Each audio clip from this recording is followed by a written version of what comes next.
Sí, nada más, bueno, les voy a dar la bienvenida a nombre de Yetza también, organizadora del seminario de población. Aquí está Silvia Mejía, directora del departamento, y estamos muy contentos de reiniciar este ciclo de el seminario del departamento para difundir los trabajos que se están realizando en el Departamento de Estudios de Población del Colegio de la Frontera Norte.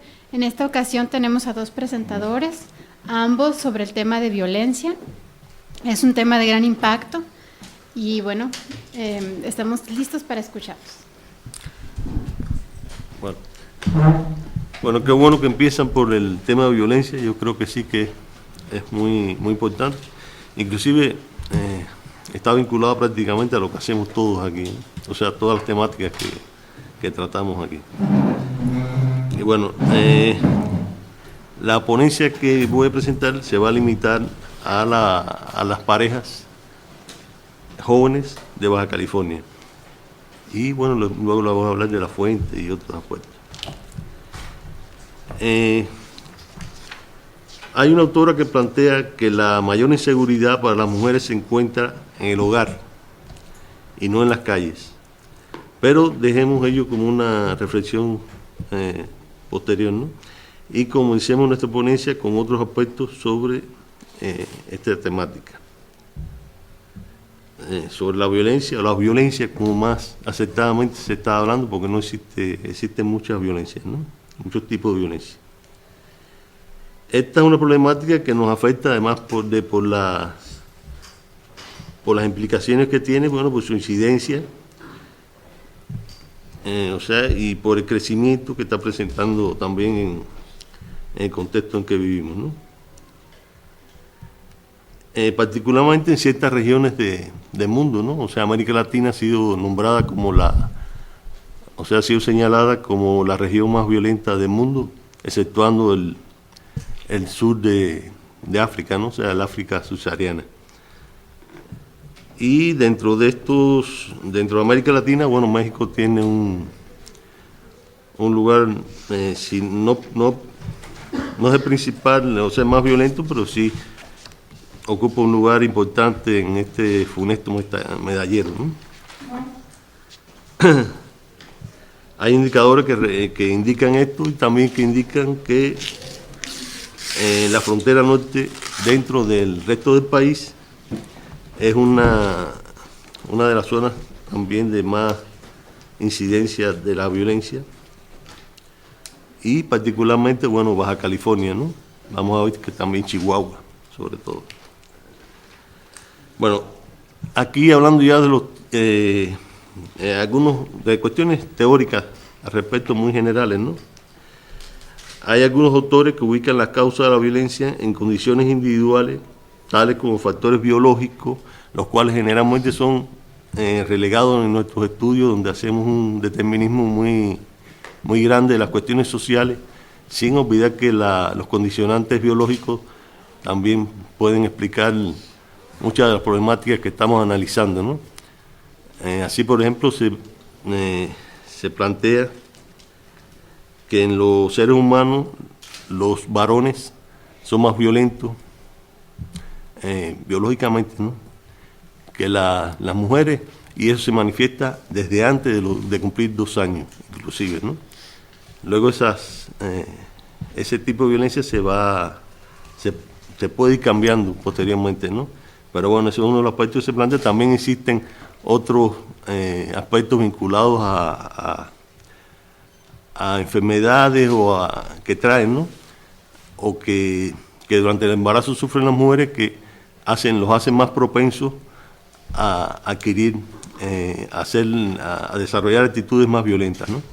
Lo cual no quiere decir que esto es un determinante, puesto que socialmente se puede ejercer una serie de acciones que puedan limitar esta violencia, ¿no? Pero bueno, el componente biológico está ahí, no lo debemos olvidar. También hay componentes de tipo psicológico, y bueno, vamos a centrarnos un poquito más en variables de tipo sociodemográfica, ¿no?, que son las que vamos a tratar aquí en mayor grado. También es muy importante las condiciones socioculturales, donde los criterios de género juegan un papel bastante trascendente, ¿no?, en la explicación de la violencia.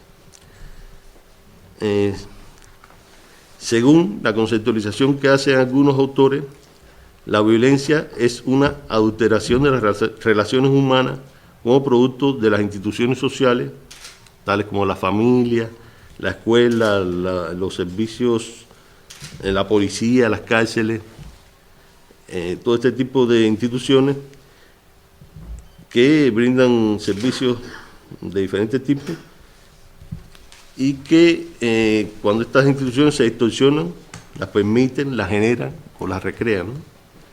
En este aspecto, la familia es destacada como un marco privilegiado para el estudio de la violencia y por ello se le dedica a esta temática el análisis que se presenta a continuación, donde trataremos de adentrarnos un poco al interior de los hogares como modelos primarios de representación de los roles asignados a los miembros de la pareja. Bueno, de aquí, de manera introductoria, podemos destacar que la violencia desde el punto de vista familiar incluye distintas manifestaciones en la pareja. En particular, las más afectadas son, bueno, como todos sabemos, las mujeres. Eso debido, entre otros aspectos, a la situación de presentar estas un menor poder social y físico. Como un problema social pasa a entenderse que ello tiene su origen en última instancia en unas relaciones basadas en la desigualdad y en un contrato implícito entre hombres y mujeres que trae como consecuencia la presión de la parte masculina sobre la femenina. Relacionado a lo antes señalado, se puede considerar que desde pequeño y sobre todo a través de la internalización de modelos hogareños, la mujer y el hombre han aprendido la normalidad de la dominación masculina, lo cual suele minimizar su visibilización. En tanto, esto ocurre generalmente de forma espontánea, acrítica y mimética, o sea, prácticamente como algo natural, ¿no? Ello se manifiesta a través de estereotipos que funcionan como hegemónicos, los cuales incorporamos a nuestra identidad para que la sociedad nos acepte. O sea, o somos así o no nos aceptan. A las mujeres se les enseña a ser de cierta manera, o sea, tiernas, maternales, obedientes, etcétera, etcétera, ¿no? Y a los hombres, bueno, de la manera contrapuesta. Dichos roles de género y la violencia relacionada a ellos los afecta a ambos, aunque en diferentes sentidos y de acuerdo al tipo de violencia. En el caso de los hombres, por ejemplo, se sostiene que los elementos aprendidos de hombría son inseguros, conllevan restricciones hacia ellos mismos, por lo que nunca pueden estar totalmente seguros de su hombría y deben de estar siempre listos para demostrarla, cada vez que sea cuestionada, y estas emociones subsisten aún cuando no sean sentidas conscientemente. Así muchas de ellas se transforman en ira, hostilidad, que dirigen hacia ellos mismos, hacia otros hombres también, y sobre todo hacia las mujeres, ¿no? O sea, esa ira. Bueno, después de esta muy breve apreciaciones teóricas, vamos a hacer otras también muy generales, pero de tipo metodológico. En cuanto al tipo de violencia y de ellas, ¿cuáles están aquí consideradas respecto? Se tienen estas que aparecen aquí, o sea, la violencia física, que bueno, es la que se manifiesta y es más evidente, ¿no? Quizás no es la que más se presenta, ¿no? La que más incidencia tiene, ¿no?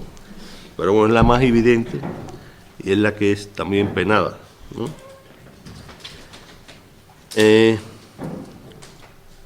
También existe una legislación al respecto. La de Baja California también es muy, yo diría que es una legislación bastante completa al respecto, pero el problema, como vamos a ver posteriormente, es que no se pone en práctica, ¿no? Pero sí existe la legislación al respecto, ¿no? Está la violencia psíquica, que bueno, es un poco más común de lo que se cree y que puede ser inclusive bastante nociva, ¿no? Aunque no se le reconoce tanto ello. Puede ser muy dañina y existe una polémica si es más ejercida por las mujeres que por los hombres, por cierto, o viceversa. o sea, como las mujeres como forma de defensa ante o sea, el trato masculino, ¿no? Esta otra violencia, que es la violencia sexual.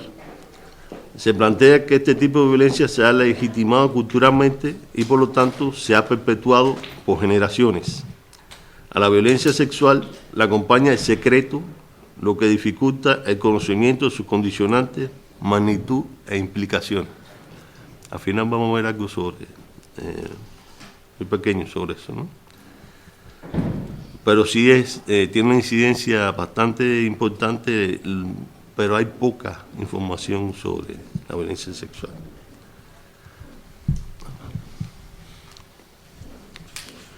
En cuanto al territorio que estudiamos, bueno, es Baja California, como ya lo dijimos al principio, y esta es una de las, se explica, por ser una de las, de los estados donde más incidencia hubo de este tipo de violencia de pareja, y además porque era donde teníamos información también.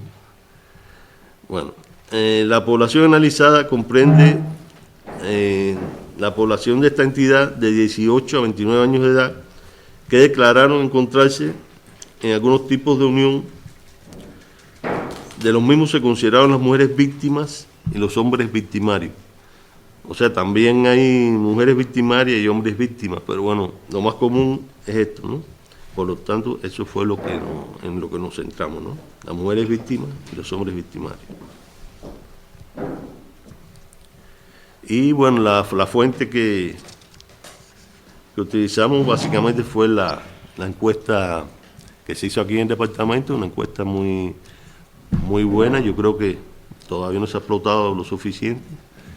Es la encuesta de salud reproductiva de los adolescentes en Baja California, que fue representativa de todo el estado, ¿no? Aquí están quienes la hicieron y bueno, los invito a que la vean más y la exploten más también, ¿no? Bueno, aquí comenzando ya con el tema, se presentan aspectos que permiten una descripción necesaria sobre características sociodemográficas de los testigos o receptores de violencia doméstica en la infancia. Como información previa al posterior análisis de las relaciones de pareja, o sea, posteriormente vamos a ver algo sobre la relación de pareja, primero vamos a ver algo sobre lo que sufrieron los niños en la infancia y que después, al parecer, se reprodujo en buena manera ya cuando eran adultos en su pareja, ¿no? Con su pareja. Bueno, como información plérica, posteriormente analizamos las relaciones de pareja, como ya le dije,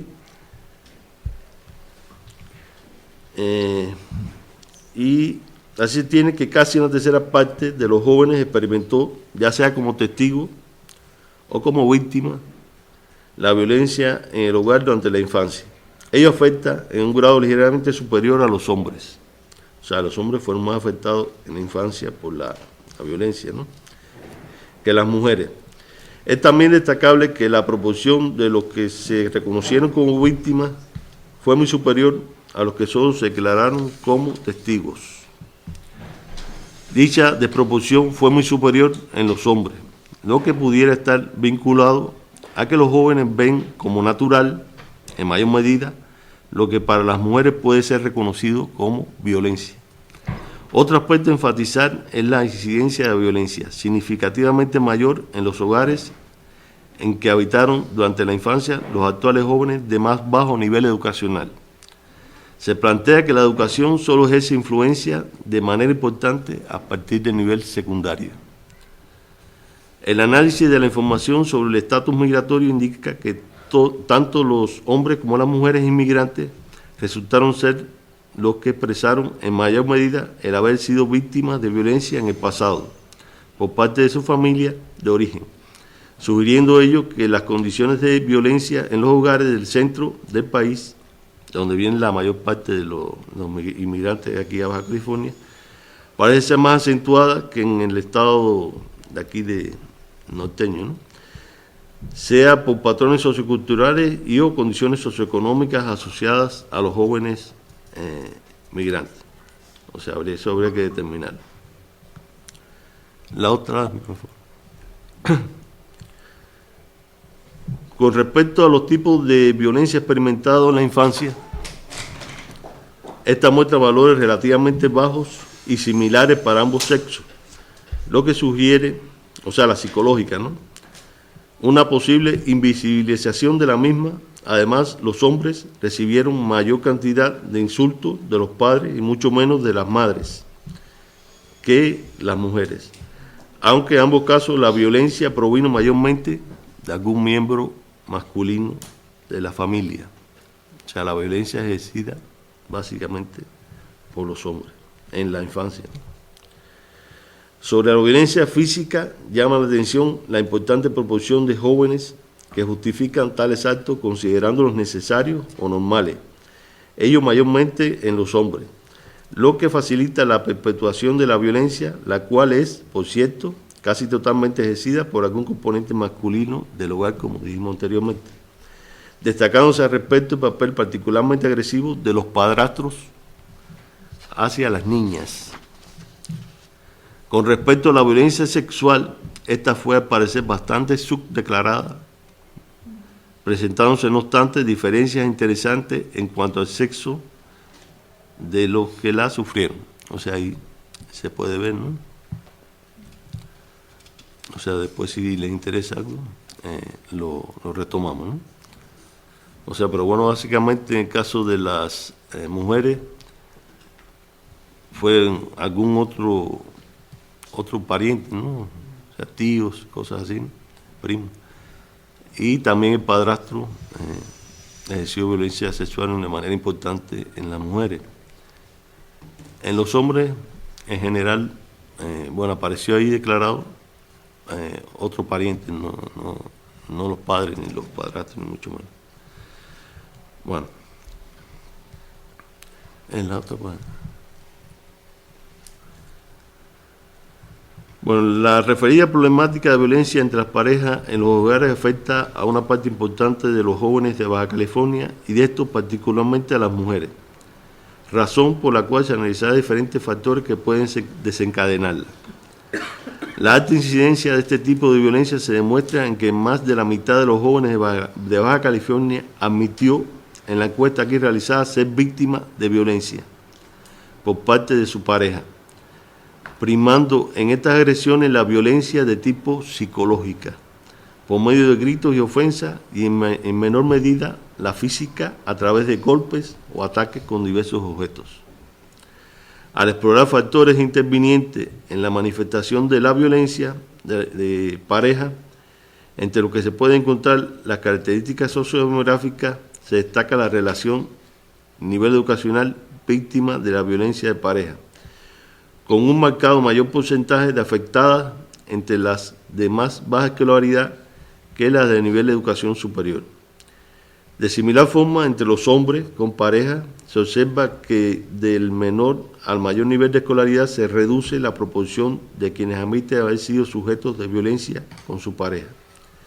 Ello podría estar vinculado a que a mayor educación se tiene más capacidad, no solo económica, sino sobre todo argumentativa, para resolver los problemas sin violencia. De manera contraria, a nivel educacional, la edad presenta una relación inversamente proporcional con la violencia de pareja. En sentido general, las investigaciones previas realizadas en torno a la violencia entre las parejas jóvenes destacan que esta comienza desde los 15 a 18 años, sobre todo las de tipo psicológica, a través de descalificaciones, y aumenta hacia los 20 a 24 años de edad de la mujer. Otros autores aseguran sus inicios con los novios durante este ciclo de la vida en que las jóvenes son estudiantes de nivel secundario, y el no detectar la de tipo psicológica por desconocimiento de quién están siendo sujetos u objetos de la misma, por lo que suele nombrarse violencia invisible, y se quejan más bien de la violencia de tipo física, la cual puede aumentar hasta un 51% en los primeros 18 meses de vida de la pareja, en la que las presiones y chantajes de su pareja masculina por tener sexo no son reconocidas espontáneamente como violencia.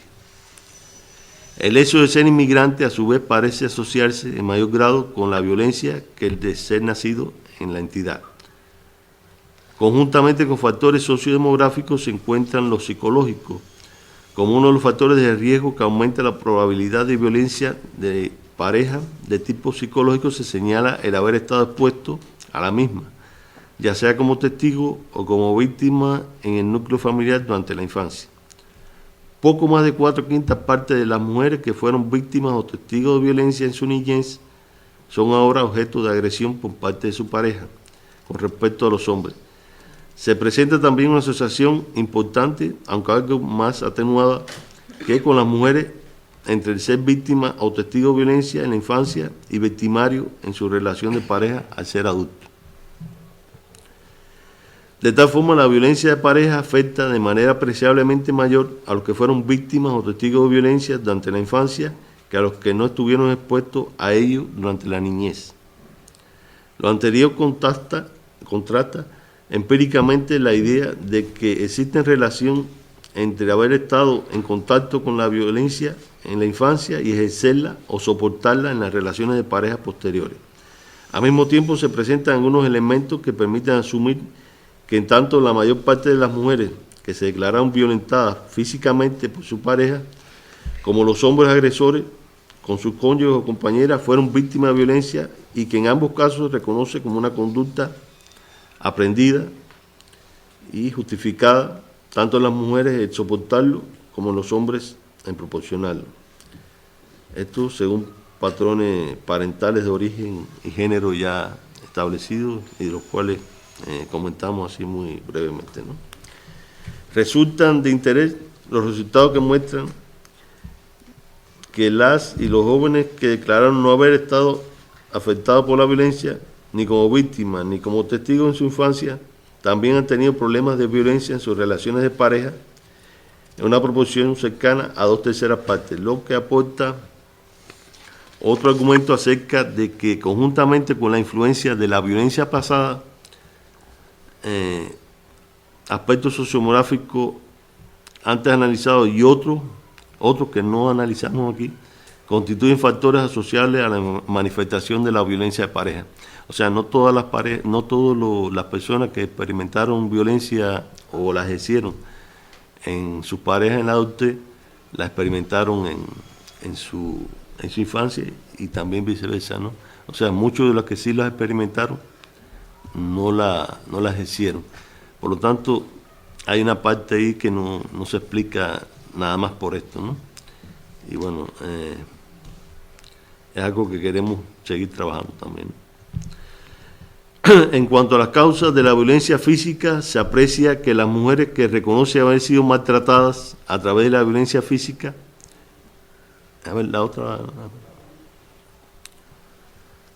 recalcan como causa fundamental los celos del agresor, lo cual muestra la condición de inseguridad presente en estos hombres, y en segundo lugar la ingesta excesiva de alcohol, que además de ser una conducta naturalizada en las prácticas masculinas, produce en muchos casos una deshibición que propicia un mal manejo de sus frustraciones, que en este caso y según las características aprendidas para lidiar con esta condición, sería como el ser más débil en sus niveles de relación, o sea, con la mujer.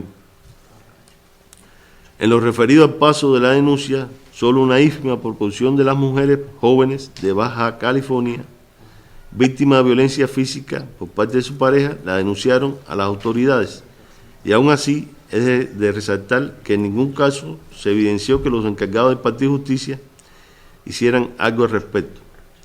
Esto según la encuesta, ¿no? O sea, en la práctica no fue tan así. Pero bueno, sí es evidente que muy poco se hizo al respecto. Lo que pone de manifiesto graves limitaciones institucionales para enfrentar la violencia, en este caso vinculada a la problemática de género. O sea, que no se está siendo tratada ni percibida frecuentemente como un acto delictivo, ni por los perpetradores, ni por el sistema judicial, y a veces ni por las propias mujeres maltratadas, y mucho menos por los hombres maltratadores.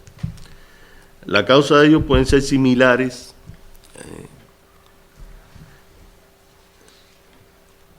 que las expuestas para el resto de delitos. Bueno, esto no es de la encuesta, pero sí, ahí vemos una gráfica de delitos en general, ¿no? Y ver por qué no fueron denunciados, esto a partir de otra fuente, o sea, de INEGI. Y bueno, aquí nos puede dar una idea de por qué las mujeres no denuncian los delitos, aunque no es específicamente para el caso de la violencia de pareja. Bueno, ya como conclusiones, podemos ver que se confirmó el hecho de que una parte significativa de los jóvenes que tuvieron antecedentes de violencia en el pasado repiten esta conducta en sus relaciones de pareja, sea como víctimas o como victimarios. Es destacable que una parte importante de jóvenes bajacalifornianos que no plantean antecedentes familiares de violencia en la infancia, la recibieron o ejercieron, los mismos hombres y mujeres, en sus relaciones de pareja. O sea, bueno, más bien hombres y mujeres respectivamente, ¿no? O sea, una parte sobre ello, ya he conversado aquí con algunos compañeros, con UNICE, y tenemos en plan hacer un trabajo que tome en cuenta otros elementos que complementen los antecedentes, estos antecedentes de la infancia, ¿no? O sea, esa parte que no explica la... Bueno, cuando se analiza el tipo de agresión que ocurre entre las parejas de los jóvenes, tanto hombres como mujeres reconocen como agresión fundamental los gritos y las ofensas, o sea, la violencia de tipo psicológica.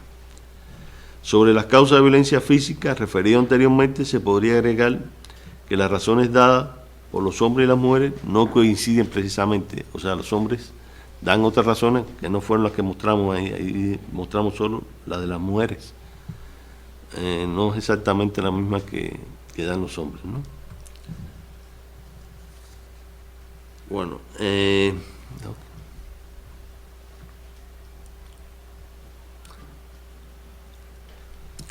aquí vamos a ver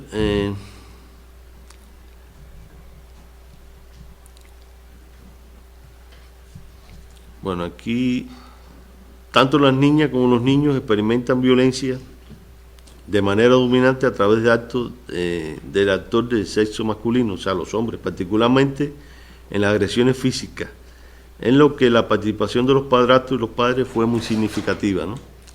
También está con relación a la denuncia, lo que hablamos, ¿no? Y ahí finalmente el análisis del estatus migratorio tan trascendente para aquí, para Baja California, sugiere que tanto las mujeres como los hombres migrantes fueron más víctimas de violencia en el pasado por parte de los integrantes de su núcleo familiar que los nacidos aquí en Baja California. Además, la condición migratoria fue también uno de los factores que incidió de manera importante en convertirse en víctimas de violencia por su pareja, lo que pudiera asociarse a una mayor vulnerabilidad de los migrantes por el aislamiento social a que están expuestas y por la mayor carencia de apoyo, o sea, están bastante limitadas en cuanto a redes que las apoyen, ¿no? Redes familiares, redes sociales, lo que requiere una mayor atención a futuro aquí debido a la importancia cuantitativa de esta población para el estado de Baja California. También se ratificó que el aumento en el nivel educacional disminuye las posibilidades de violencia entre la pareja, aunque llama la atención que este fue el factor analizado que en menor medida parece incidir en la manifestación de la violencia entre las parejas jóvenes del estado de Baja California, o sea, el nivel educacional. Finalmente, se debe señalar que los jóvenes de la referida entidad han estado expuestos a un modelo de pareja donde se espera que la mujer aparezca en el espacio del hombre favoreciendo su subordinación a este lo que ha sido transmitido de generación en generación. De lo anteriormente presentado se desprende la evidente necesidad de un cambio de la perspectiva de género que implique la construcción de patrones de verdadera igualdad y respeto entre ambos sexos y que, al frenar la perpetuidad consentida o invisibilizada, en muchos casos, de las relaciones violentas desde su hacer en el seno del hogar hasta el macromundo de la violencia, o sea, la que más vemos, la violencia social, que nos rodea, contribuyendo a formar una mayor conciencia en los jóvenes sobre la trascendencia y las implicaciones de este complejo proceso de violencia con el fin de propiciar la prevención y la reeducación y con ello la reducción paulatina a través de un control efectivo. Finalmente quiero mostrar algo sobre la incidencia de la violencia doméstica en contra de los niños. Ahí, como vemos, esto es de la encuesta de maltrato infantil, bueno, algo que ¿cómo se llama?, que publicó iMujeres. Y como se ve ahí, o sea, Baja California es más importante tanto en la violencia, en el abuso sexual, tanto hacia los niños como hacia las niñas, es más importante que en el resto de los estados que aparecen ahí, ¿no? O sea, no sé si logran verlo ahí, por ejemplo, el 2.8, si lo comparan con el 1.9 de Sonora, con el 1.9 de Tlaxcala y con el 2.3 de Yucatán. Bueno, vemos que hay que en el caso de los hombres, mayor. Y si lo comparamos con el caso de las mujeres, también, ¿no? De las niñas. O sea, 9.1 Baja California, 5.1 Sonora, 4 Tlaxcala y 3.5 Yucatán. También el maltrato emocional es muy importante aquí en la entidad y el maltrato físico, ya sea por parte del padre como de la madre, inclusive el maltrato físico severo, ¿no? Bueno, este cuadro me ayudó a hacerlo Adriana, ¿eh? O sea, está muy interesante. Bueno, en la otra, ya aquí como una forma de ¿cómo se llama?, de introducir el tema acá de mi ilustre colega, pues ahí vemos cómo ha ido cambiando la incidencia de o sea, cómo se está manifestando la incidencia de los homicidios, ¿no? Y vemos que Chihuahua, por ejemplo, que es el verde, y él va a hablar de Juárez, o sea, ahí la tendencia es a la alza y que bueno, que es súper alto, ¿no? En el caso del país también está la alza, es ¿cómo le dicen al crucito ese? El malva, ¿no? ¿Cómo le dicen aquí? Sí. ¿Morado? Moradito. Moradito. Sí, pues aquí hay dos tonos morados ahí, ¿no? Bueno, el otro más chico es el de México, que también va, del país en general, ¿no?, va a la alza. Y es interesante, en caso de Baja California, cómo se está estabilizando la tendencia, inclusive está comenzando muy ligeramente, ¿no?, a disminuir. Y bueno, de eso nos va a hablar un poquito más acá nuestro amigo. Gracias.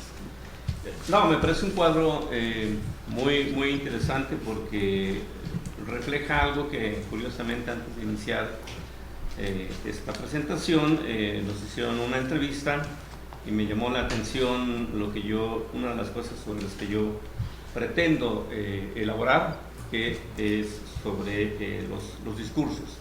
Y una de las preguntas que me hacía la chica que me estaba entrevistando era por qué había crecido el índice o la tasa o el porcentaje de mujeres prostitutas que habían sido asesinadas en esta región. Entonces eso, lo que yo le decía a ella le dije, aquí hay dos cosas. Le dije, me parece que ese es un discurso típico de un cuerpo policíaco en el cual es una manera de lavarse las manos, como decía Humberto, ¿no? De hacerlas pasar por invisibles. Le dije, porque recuerda que esta es una zona de punto de cruce de muchos inmigrantes muchos de ellos son centroamericanos y por lo tanto también en muchas ocasiones autoridades, ya sea por negligencia o por otras razones, prefieren no abundar en el caso para que también su imagen no se vea deteriorada. Y justamente yo creo que detrás de muchas de estas expresiones de violencia, justamente hay toda una serie de discursos. Uno de los primeros trabajos que al respecto se elaboró es un trabajo que se ha comentado de Marvin Harris, donde él estudia las razones por las cuales los varones se oponían a que las mujeres trabajaran en Estados Unidos. Y argumentaban curiosamente cosas que después yo encontré en Ciudad Juárez, que los varones usaban también como argumentos centrales para oponerse a que las mujeres, sus hijas, sus esposas, sus hermanas trabajaran, y es que decían, no, es que desde que trabajan se van con sus amigas a echarse sus tragos, o de pronto van y se quedan con alguien en la noche, etcétera, etcétera. Corren el riesgo. Yo estaba haciendo trabajo campo en 90, 91 en esa área de Juárez y era muy álgida todavía el proceso, y veo que sigue siendo muy alto todavía, de asesinato y de violencia hacia las mujeres, ¿no?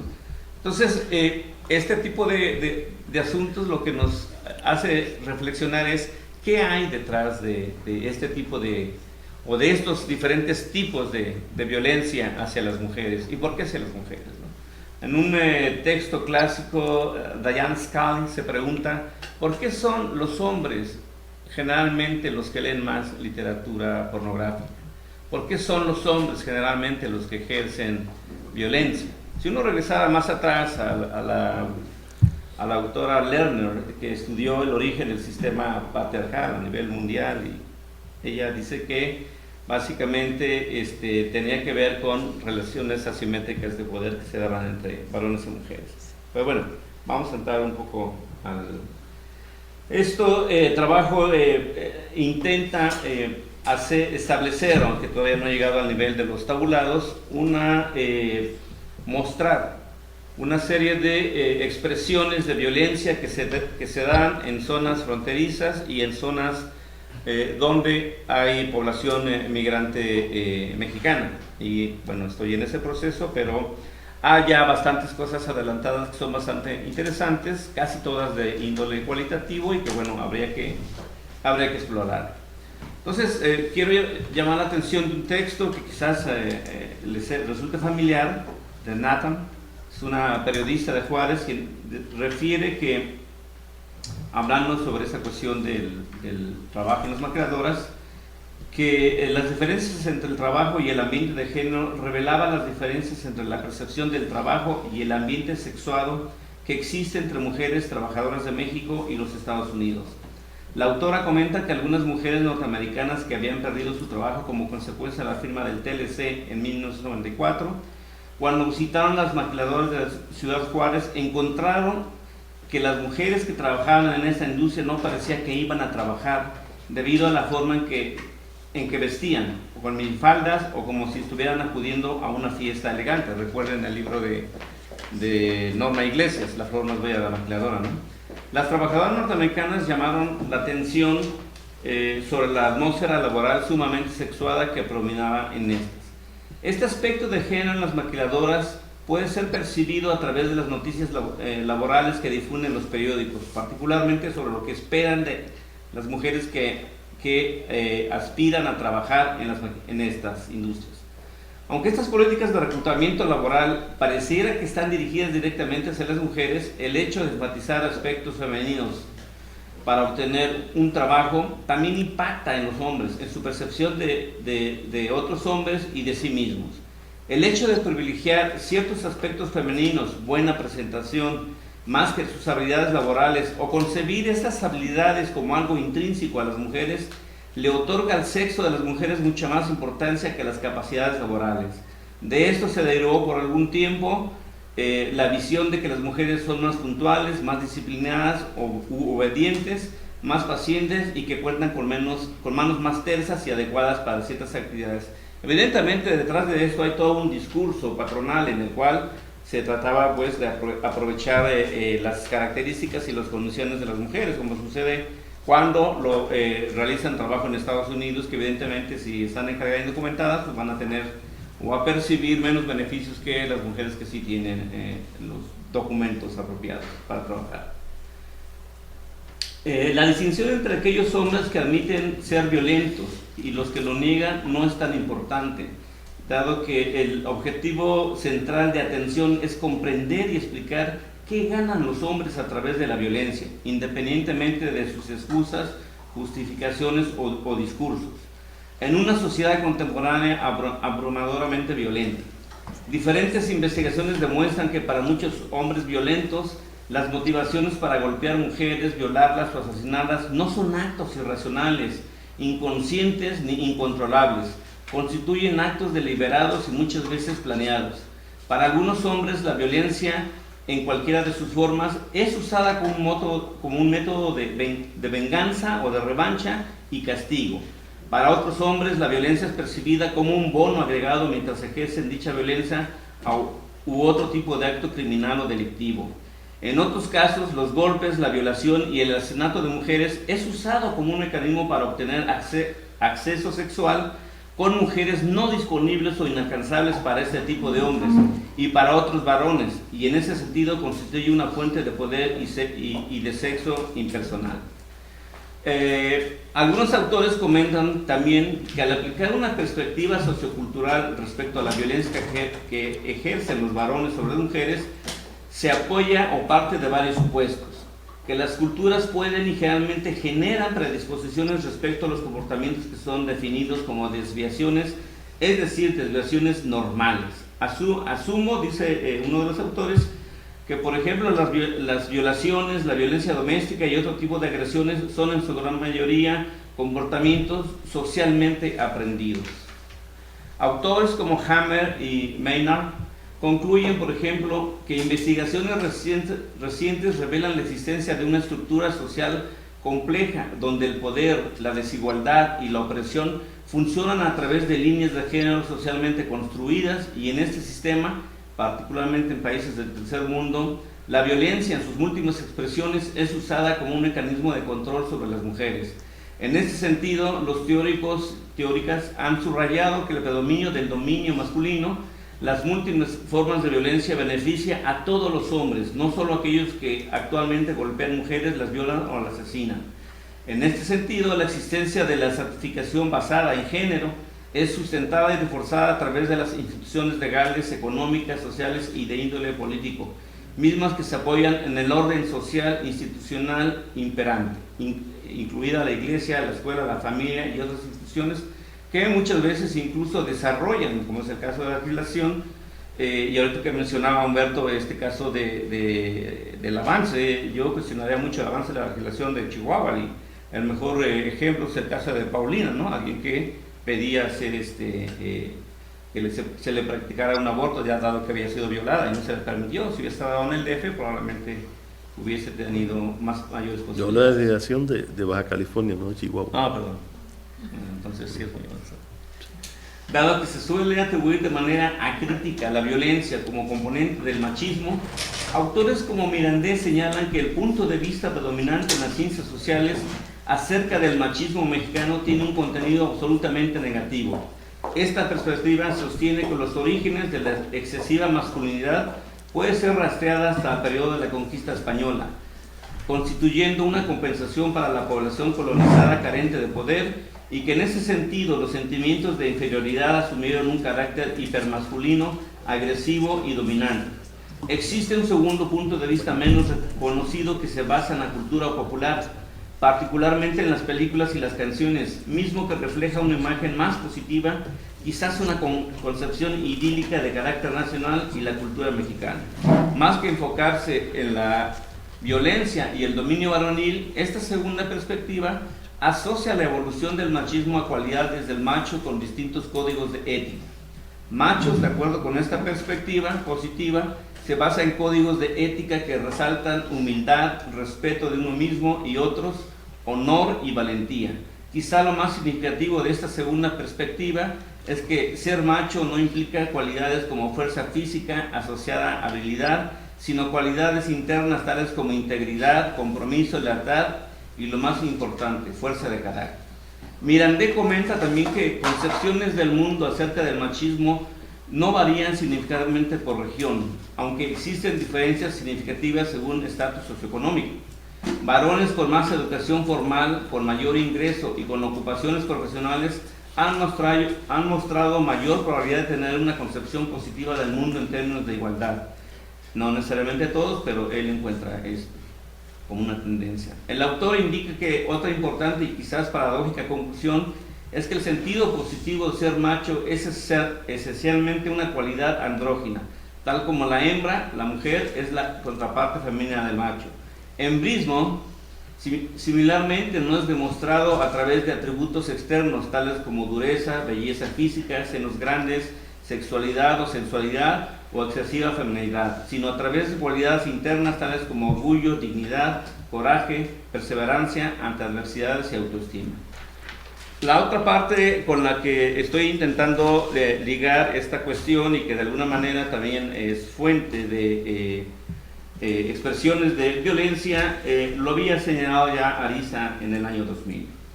Esta autora sostiene que el hecho de aceptar que las mujeres trabajen para completar el ingreso del hogar, dado que hoy en día realmente es sumamente difícil que una sola persona, tradicionalmente los varones, sean los breadwinners, somete la imagen masculina a un cúmulo considerable de tensiones y contradicciones. De ahí que con frecuencia la idea de ingreso suscite reacciones opuestas. Las mujeres en una gran mayoría de los casos no desean retornar, aunque al final lo hagan en aras del bienestar familiar, sobre todo cuando han sido agredidas o han vivido fuera de su país en un ambiente de agresiones. Finalmente, Ariza argumenta que el problema más espinoso es el de la evaluación del impacto de la migración sobre las relaciones de género. La autora señala la manera como algunos autores proponen un modelo analítico cuyo eje reside en calibrar el efecto de la migración sobre la situación de la mujer a través de encontrar las diferencias en los niveles de intercambio económico y no económicos, sociales, etcétera, que tienen lugar antes y después de la migración. Estos intercambios incluyen tanto bienes y servicios como cuotas de poder en cuanto al control de los propios recursos, los de otros miembros de la familia y el proceso de toma de decisiones. Según Ariza, las alternativas resultantes de la experiencia migratoria internacional podrían ser mejoría en la situación de la mujer, deterioro o reestructuración de las asimetrías. Esta propuesta se encamina en el sentido de recuperar los aspectos sociales y no únicamente económicos del proceso migratorio. Esta cuestión de, digamos, la autopercepción de algunas mujeres ha llevado a autoras como González López a discutir algunos asuntos que son, de pronto pareciera que estamos en otra época, pero a mí me parece como bastante interesante esa imagen. De pronto yo pensaba mucho en el campo y recordaba mi infancia, pero bueno, veamos qué nos dice. Esta autora discute a partir de entrevistas con mujeres migrantes como Azalea, que explican que el trabajo y me sostengo a mí misma, así que no tengo que tener sexo con mi esposo si no lo deseo. Antes de venir a los Estados Unidos usualmente hacía, sexualmente hablando, lo que mi esposo quería. No tenía más opciones, pero todo eso se acabó. La autora asume que el relato de Azalea desafía la visión común que se tiene acerca de la sexualidad de los latinos y de los mexicanos en particular. Para esta autora, la sexualidad es creada y reproducida a través de la vida familiar. Las familias es el lugar primario original del control social, institución donde se redefine y ordenan las políticas de relaciones de género vinculadas con la experiencia heterosexual de hombres y mujeres. Y también es el lugar donde cobran expresión las relaciones de violencia y las relaciones amorosas. Por ejemplo, explica la autora, después de la migración, una madre puede redefinir su percepción sobre la virginidad y el sexo premarital en la medida que está educando a sus hijos en un contexto sociocultural distinto al suyo. La autora, en este caso, percibe la virginidad como el capital femenino que permite a las mujeres incrementar sus oportunidades sociales. Detrás de ese capital femenino se encuentra entreverada la posibilidad para las mujeres de explorar su agencia o poder sexual, el placer y su autonomía en el nuevo contexto norteamericano. La autora presenta las experiencias de iniciación sexual entre varones, mostrando no solo las desigualdades de género y algunas prácticas de violencia hacia los hombres, incluida la prostitución. Incluye también la doble moralidad sexual y la rigidez aunque les es inculcada esta a las mujeres en particular. La autora también da cuenta del miedo que padecen hombres y mujeres ante su primera relación sexual, miedos que a su vez son reproducidos al interior de sus propias familias. Finalmente, otro autor que ya había mencionado y que siempre me pareció muy sugerente y casi como un promocional, es el trabajo de Jennifer Hirsch, que en su texto En el norte la mujer manda, plantea que el hecho de estar frente a en un país en el cual no solo hay diferencias culturales, sino legislativas, genera situaciones que en el antiguo argot diríamos empodera a cierto tipo de mujeres, en el sentido de que cuentan con ayudas como el 911 y en los casos en los que los hombres las violentan, saben que pueden recurrir a diferentes instancias, los shelters, no solo el 911, y también que incluso ella asume que ante las fiestas ruidosas los hombres han tenido que bajarle al radio, porque si alguien se queja llega la policía y entonces puede, si no tienen documentos, pueden incluso deportarlo, ¿no? Y bueno, aquí la dejo. Gracias.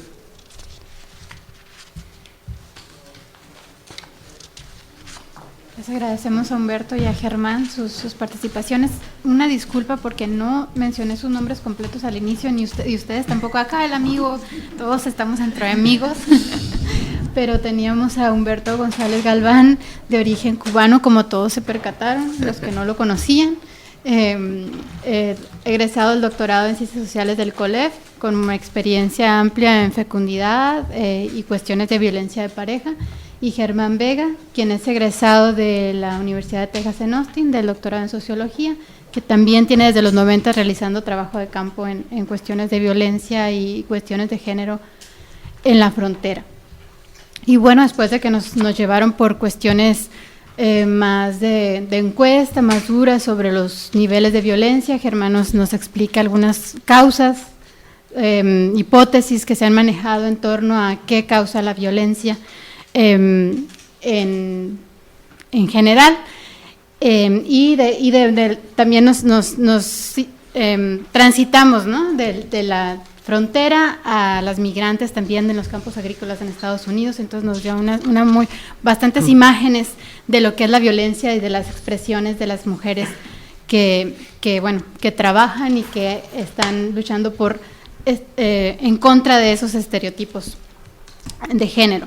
Y bueno, abrimos este momento para preguntas y respuestas o para comentarios. Sí, Yet. Bueno, pues primero quiero agradecerles a todos por venir a esta primera sesión del seminario del departamento, bueno, esta primera sesión de la nueva época del seminario del departamento. Creo que va a ser una oportunidad muy interesante de que conozcamos entre todos lo que están haciendo los compañeros. Y bueno, también para algunos es como adentrarnos en temas nuevos y muy interesantes, muy importantes. Entonces, muchas gracias por las presentaciones. Tengo 3 comentarios o dudas que quisiera compartir con ustedes. La primera es, bueno, me queda claro que las estadísticas muestran que finalmente el problema de la violencia, sobre todo al interior de las parejas o de las familias, generalmente los victimarios son los hombres y las víctimas son las mujeres. Pero existe también un problema en el sentido inverso, ¿no? Y mi pregunta sería si ustedes saben si hay estudios que nos den estadísticas al respecto de esto, o cuál es la magnitud de ese problema, sobre todo considerando que probablemente es un problema poco reportado, ¿no?, justamente por las cuestiones de género que impiden que un hombre se reporte a sí mismo como víctima de violencia por parte de su mujer. Entonces esa es una duda que tengo. Luego, me parecen muy interesantes los datos que das, Humberto, acerca de cómo dentro de Baja California las familias que no son, o las personas que no son originarias del estado son las que experimentan o están más envueltas en situaciones de violencia.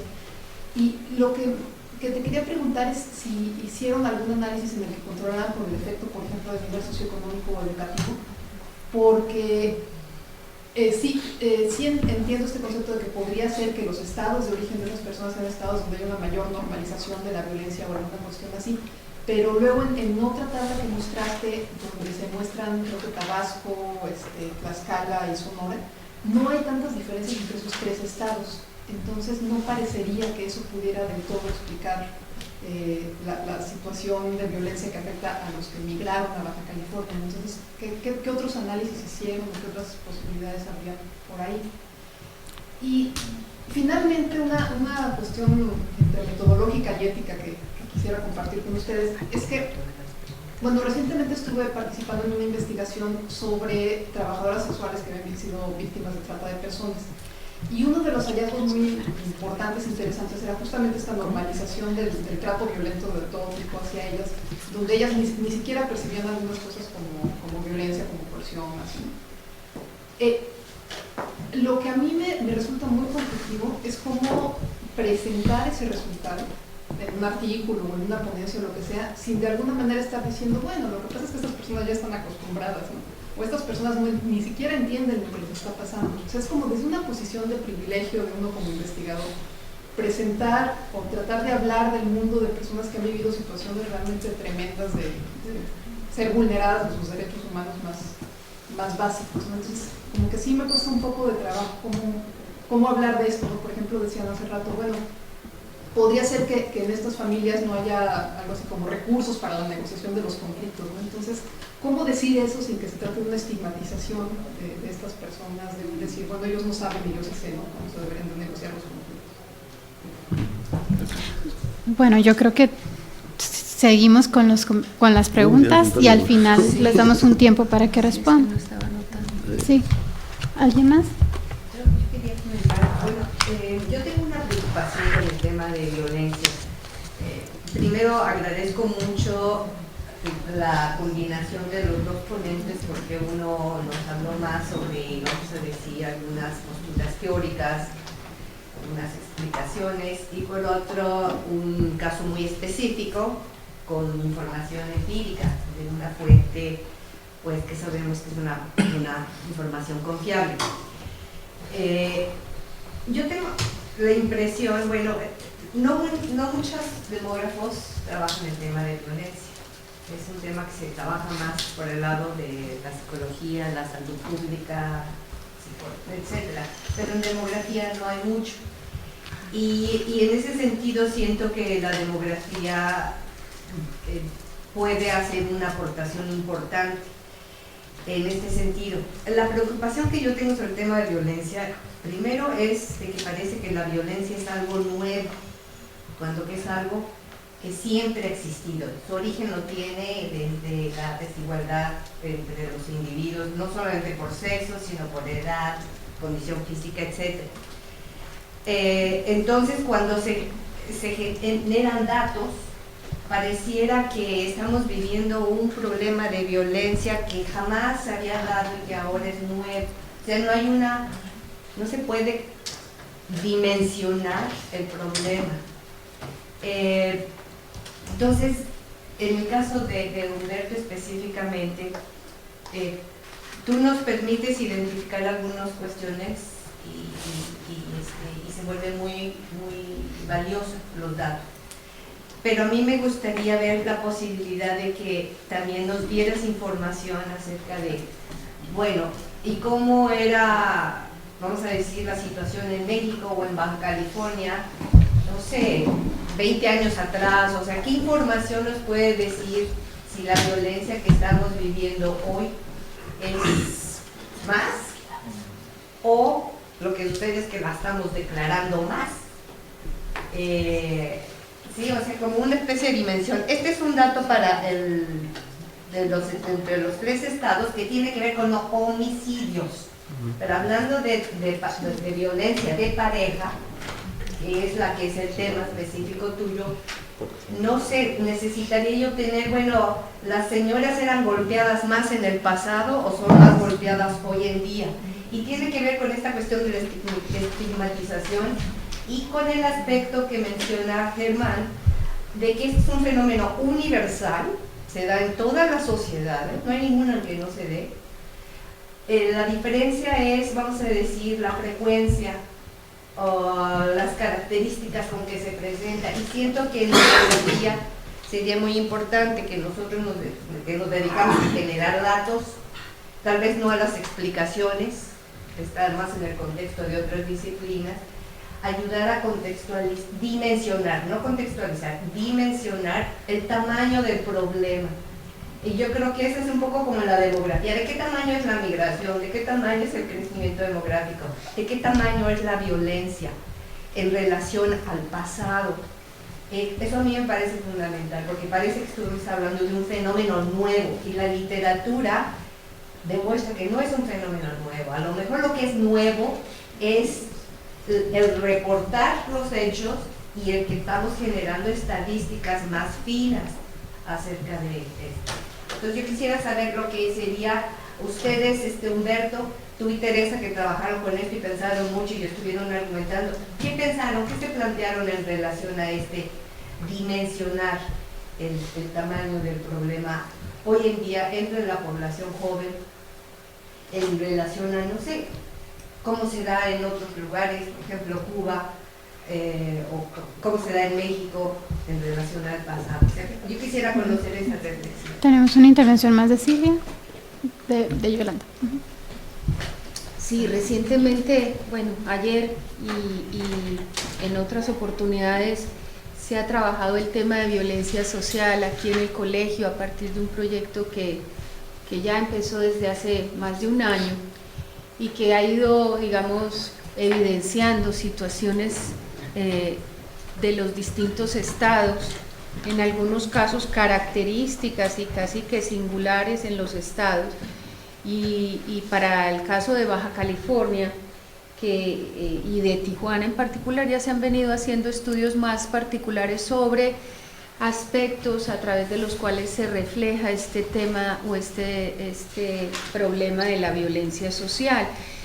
Y creo yo que en el contexto de todo esto que presentaba Humberto, toma mucha relevancia variables que tienen que ver con la condición social y la condición del entorno en el que se desarrollan estas parejas o se desarrollan estas mujeres aquí en Tijuana particularmente, donde también tiene mucho que ver el asunto del trabajo, el asunto de las presiones laborales que sufren las mujeres en Tijuana, en otros estados también del norte. Pero retomando lo que decía Germán de las maquiladoras, hay muchas evidencias al respecto que tienen que ver con la situación de las mujeres a nivel laboral, la situación de las mujeres en relación a la información que están recibiendo del medio, y ahí pudiera tener alguna relevancia importante todo lo que es el embarazo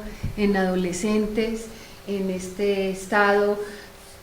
Pudiera tener mucho que ver también, es un dato que yo presentaba ayer, la amplia exposición que tienen las mujeres en Baja California a las drogas. Sí, les mostraba ayer estadísticas donde se ve que las mujeres de Tijuana tienen 6 veces más exposición a drogas que en otros estados, les ofrecen y les regalan más aquí que en otros estados, 6 veces más. Es decir, hay un montón tal vez la palabra no es montón, pero hay una serie de características que definen singularmente la situación de las mujeres y probablemente las que forman parte de ese grupo de migrantes que no son originarias de acá, con mucha más fuerza, que tienen probablemente mucho que ver, se me antoja, con este resultado que está reportando Humberto, y que podría ser esa la manera de ampliar un poco esta línea de investigación. Es una opinión. Muchas gracias, Silvia. Yolanda. Sí, bueno, yo solamente una sugerencia que en realidad tiene mucho que ver con algo que dijo Yetza, en cuanto a la relación entre la violencia y la condición de ser o no ser migrante, de ser nativo nativa de la entidad o no. En lo que yo estoy trabajando, que es embarazo adolescente, sí he vinculado, o sea, he incorporado otras variables, además de ser o no ser migrante. Y bueno, lo que sí sucede es que hay mucha asociación entre ser o no ser migrante y otras variables, ¿no? Escolaridad es la más obvia, ¿no? Pero sí, bueno, el lugar de procedencia también, ahí quizás un poco menos, pero también el lugar de procedencia y la escolaridad. Entonces, por ejemplo, si uno incorpora estas variables, en el caso de lo que yo estoy estudiando, no sé si en el caso de Dionisia sucederá lo mismo, pero puede ser, si los incorpora, por ejemplo, en un modelo de regresión logística, el ser o no ser nativa de Baja California se pierde, ¿no? O sea, la escolaridad es muy fuerte, se lleva todo, ¿no? Entonces, bueno, a veces hay que hacer cuestiones de modelos iterativos donde uno va metiendo y sacando variables, donde se cambian las categorías, en fin, ¿no? Para poder llegar a una pues, conclusión así más determinante, ¿no? Entonces, bueno, es una sugerencia, no nada más que sí, que un poco es la sugerencia de Yetza, que se incorporen otras variables en el análisis y ver qué pasa. Tenemos una intervención más. Marilo, atrás, ¿quiere? Sí, sobre este tema de la violencia en la pareja tan importante, como comentaba, Norma, son más estudios, hay pocos estudios en demografía, entonces qué bueno que lo están haciendo, pero ahí hay una dificultad porque en demografía, bueno, los estudios que conozco que más han trabajado eso son los de Irene Casillo, que seguramente conocen, y ella cuando estudio sobre todo poniendo todos los determinantes, ¿no? Todos los factores, ahí se ve lo que además se sabe a nivel internacional, que por ejemplo no es el nivel educativo, etcétera. O sea, la violencia está en todos los medios sociales, no es un asunto de nivel social, ni educativo, ni de clase social. Después cambia la declaración, etcétera, pero como problema es un problema que va en todos los medios y son justamente más determinantes del nivel psicosocial o hasta alguno más psicológico. Una de las variables que más impactaba era si la persona violenta, o sea, el hombre, en su vida, en su experiencia familiar de niño, había vivido en un hogar violento o no. Son las cosas más importantes. No sé qué más, cómo se puede exprimir en las encuestas que tenemos todas esas variables, quizás hacer proxy sobre la situación familiar, porque seguramente es ahí que hay más determinantes que los determinantes clásicos que como demógrafo conocemos, de migración, de ingresos, de educación, etc. Y eso es la dificultad porque están limitados por las encuestas, pero que se podría profundizar ahí. ¿Alguien más quiere intervenir o ya le damos la palabra a los... Sí, ok. Entonces comenzamos con Humberto. Todavía está anotando las preguntas. Voy todavía por Yunana. Sí. Bueno, mira. O sea, lo primero que me habló Yetza era... O sea, si habíamos explorado algo de los hombres víctimas, ¿no? Sí. O sea, en un principio, sí, inclusive pensábamos hacer ambas cosas, ¿no? Pero bueno, vimos que la incidencia que nos mostraba la encuesta era mucho menor. O sea, los hombres víctimas sí existen, pero era bastante... ínfima la proporción con relación a las mujeres víctimas, ¿no? Según la forma que lo tuvimos. Entonces, pero sí sería muy interesante ver eso, ¿no? O sea, no lo tradicional siempre de la mujer víctima, hombre victimario, ¿no? Bueno, habría que analizar eso, aunque en realidad la proporción del problema te sugiere también, o sea, qué es lo que debes de trabajar más, ¿no? O sea, realmente es un problema que afecta básicamente a las mujeres en la pareja. También a los niños, por ejemplo, a los niños se plantea que que incluso pueden ser más afectados en la violencia doméstica que las propias mujeres, ¿eh? Y es un tema que casi no se explora. Los viejos, ¿qué pasa con las personas de la tercera edad? O sea, esa es una ventana que no se ha abierto, ¿no? Y bueno, puede ser muy interesante lo que nos muestre esto, ¿no?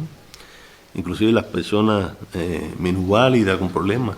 O sea, hay una serie de cuestiones que sí que faltaría, ¿no? Pero sí tratamos de verlo, y te digo, la incidencia fue tan pequeña con relación a las mujeres víctimas que nos decidimos por estudiar nada más las mujeres, ¿no? Como víctimas.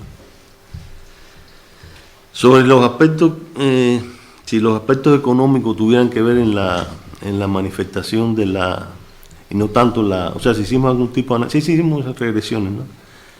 Y vimos algunas variables también que pudieran tomarse en cuenta, aparte de las que tomamos. Pero en algunas no existía una correlación significativa y las desechamos.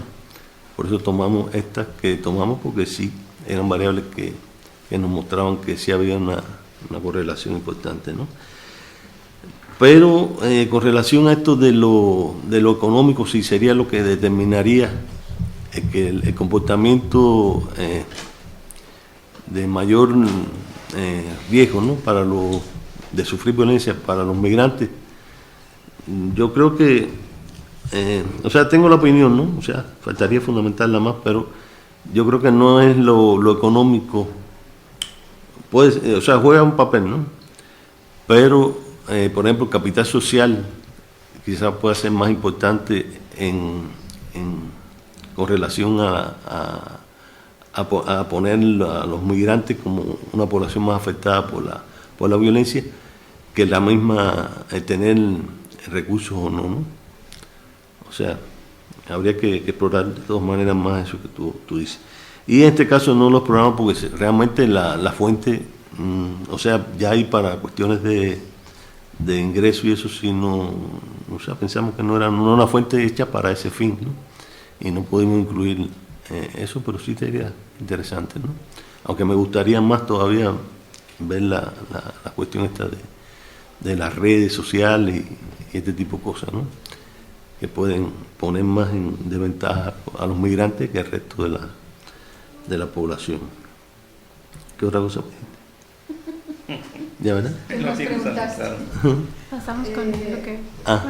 Sí, yo creo que ya era contigo lo otro, creo, ¿no? No, a mí me gustaría también agregar algo de lo que te preguntaban. Yo creo que una de las aportaciones y de las cosas que podemos aprender bastante es en la encuesta de Douglas Massey y Jorge Durán, que han hecho durante, bueno, me acuerdo, por lo menos desde 90 o algo así. En el sentido de que ellos tienen una serie de preguntas cerradas y otras las tienen de manera abiertas, por eso se llama Survey. Y tienen la capacidad además de convertirlas en tabulados. Y yo creo que en este caso se puede hacer lo mismo, o simplemente se puede hacer como en otras investigaciones, hacer una encuesta típica y complementarla, yo hago lo contrario, con una serie de entrevistas que te permiten ver a profundidad algo que una encuesta solo te permite ver lo que está estandarizado y cuantificado, ¿no? O sea, el problema es que los principios de cada una de las dos metodologías es distinta. En una buscas explicar, profundizar, no estás tan preocupado por el número, y con el otro, bueno, pues puedes dar porcentajes sobre lo que te está dando la información. Y yo creo que hacer uso de las dos técnicas te puede permitir profundizar en esos aspectos. Y les comento algo también sobre esta cuestión de violencia, y en particular el caso migratorio. Creo que además de estas variables que mencionaban, una que es central es el hecho de si tienes documentos o no tienes documentos. Y yo tengo un amigo que es el que me pinta la casa, etcétera, etcétera. Y él vivió como 18 años en Estados Unidos, siempre de indocumentado, tenía 2 casas, tenía como 5 carros, se casa con una chica que es ciudadana, Después no sé qué pleito hubo, total, no solo le quitó todo, sino que lo echaron del país.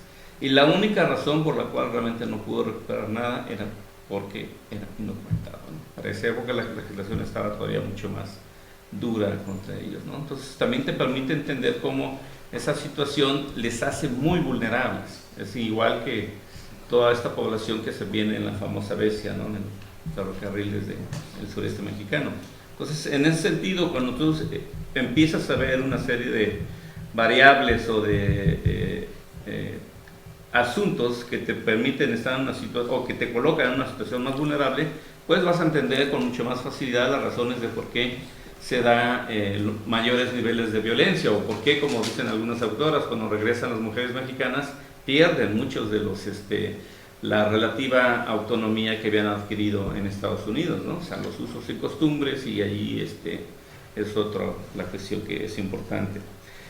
Y también sobre esta cuestión de los trabajos sobre varones, hay trabajos, particularmente en el área de los estudios de masculinidad. Hay un libro que se llama A veces me canso de ser hombre.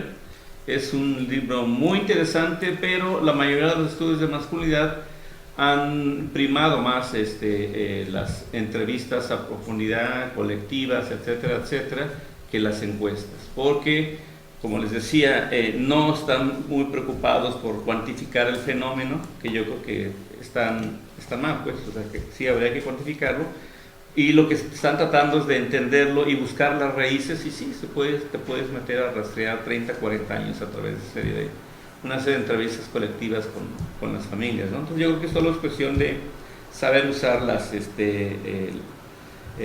técnicas para llegar a eso, ¿no? Así fue como descubrió Werner de Keyser, solamente observando fotografías en las rancherías de Sonora, la homosexualidad tan alta que existía en el estado de Sonora, en las zonas rancheras, ¿no? Y ahí está el libro que publicó. Humberto, ¿tienes algo más que agregar? Sí, no, sí, porque estaba hablando de Yesa, le di un minuto ahí, pero se ve como dije. Bueno, bueno, precisamente eso es lo que queremos hacer él y yo, ¿no? O sea, queremos desde un enfoque cualitativo y cuantitativo abordar los problemas, ¿no? A ver si lo logramos, ¿sabes? Triangular lo que estudiemos, ¿no? Bueno, sobre lo que me planteó Norma, sí, me parece muy bueno, ¿no? O sea, es un problema que ha existido siempre, o sea, agudizado ahora. Pues eso estamos, pero el problema con relación a eso son las fuentes, ¿no? O sea, ¿cómo podemos trabajar eso? ¿No? ¿Tú recuerdas en Somede cuando se presentó el trabajo? Como nos dieron, bueno, qué bueno que hay un trabajo de un contexto específico, ¿no? Sobre esto, sobre violencia doméstica, porque es que no hay mucha información al respecto, ¿no? Entonces sí, sería bueno y ver a través de una forma indirecta, ¿no? A través de la familia, por ejemplo, qué está pasando con la familia desde tiempo más atrás, y a través de eso dar algunos tips con relación a la violencia, ¿no? Lo que me dijo Silvia, ¿no? Está muy bien, o sea, sí, lo que dicen los jefes siempre está bien. Entonces, Yolanda, tú hablaste de la educación, ¿no? Sí, o sea, la educación fue uno de los aspectos que se trató aquí, y realmente no fue o sea, en el caso no fue el factor de riesgo que más se evidenció, fue más importante otros factores que la educación, ¿no? Yo sé que en las cuestiones de embarazo adolescente, etc., casi todos los problemas sociales que se analizan, que analizamos nosotros, la educación es básica. Por ejemplo, aquí la regresión no digo que la educación fuera el más importante, ¿no? O sea, eso quizás tiene que ver con algo que digan por ahí, la violencia está entre todas las personas, ¿no? O puede ser también la muestra que tomamos que, o sea, se manifiesta a partir de ciertos niveles, ¿no? O sea, a partir, digamos, a partir de nivel de secundaria básica bueno, ahí se manifiesta con más evidencia la diferenciación que puede ejercer el nivel educacional, ¿no? O sea, por eso a lo mejor en la regresión no le da más peso a la educación. También, bueno, lo mismo que le decía Yelsa, no incorporamos otras variables porque no fueron representativas, ¿no? O sea, no, pero sí las probamos, ¿no? Varias, al principio. Mariló, sobre los aspectos familiares, estamos bien, sí, claro. O sea, eso se debe de considerar. Inclusive yo quería proponerle a Yelsa y a Dionisio traer un trabajo de un investigador de Mexicali, que hizo es el presidente del Centro de Estudios Sociales, ¿no? Del CETI, que hizo un trabajo muy interesante en una colonia pobre de Mexicali. Y bueno, él nos muestra ahí que el ciclo de la violencia, ¿no? Entre los jóvenes. Está muy interesante el trabajo, ¿no? Entonces vamos a decirlo, en medio que sí, que lo voy a venir a presentarle, a ver si ustedes están de acuerdo, a ver dónde lo consideramos. Y bueno, los aspectos familiares es una de las cosas que ahí se considera, ¿no? Sobre lo de considerar otros aspectos como los aspectos psicológicos, sí, fue lo que tratamos aquí. O sea, uno de ellos, ¿no? O sea, en la infancia se crean una serie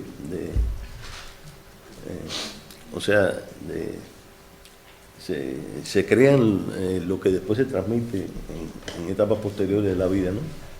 Y bueno, eso fue una de las cosas que vimos que sí tiene mayor incidencia aquí en la violencia, ¿no? Y Muy bien. No sé, ¿quieres mencionar, Humberto? Sí,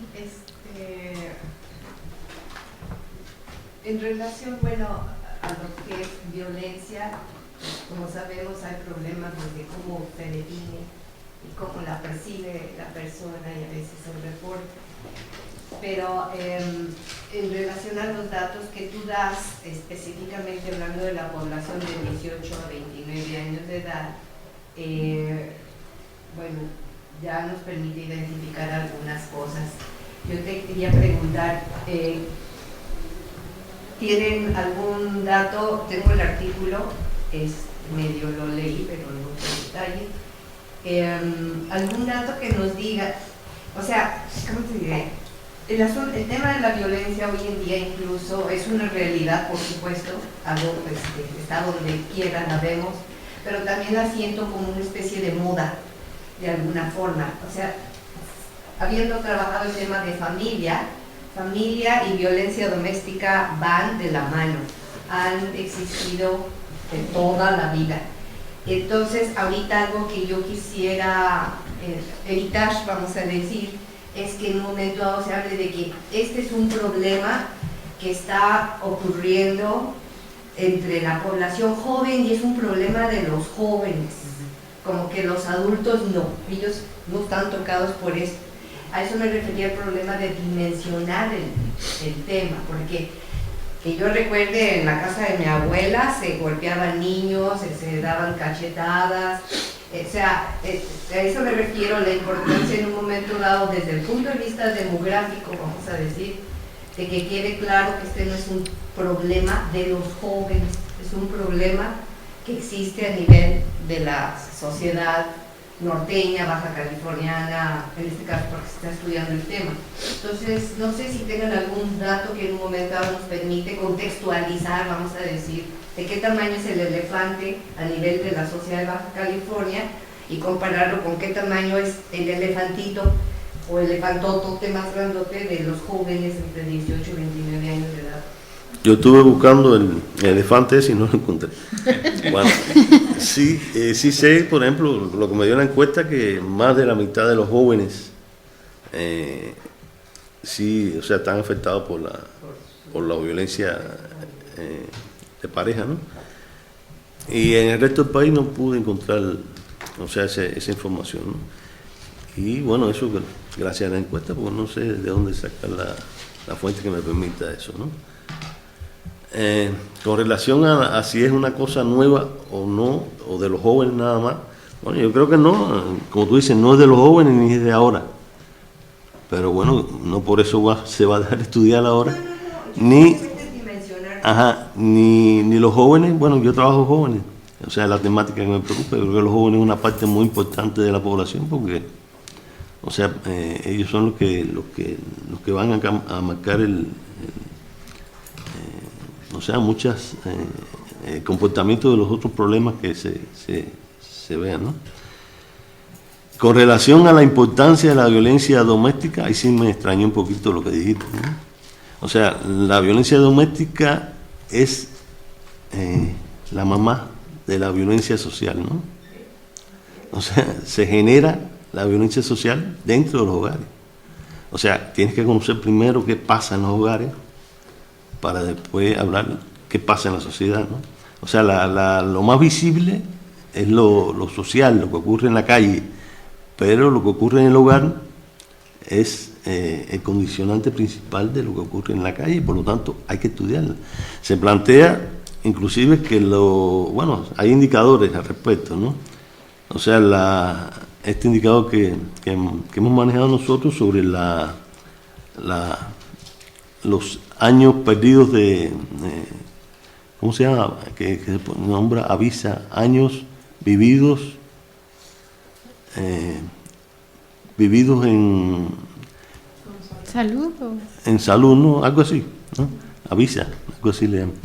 Bueno, lo que se pierden por relación a la violencia doméstica supera, según dicen los estudios mundiales que han hecho, supera con mucho a todos los tipos de cáncer que afectan a las personas.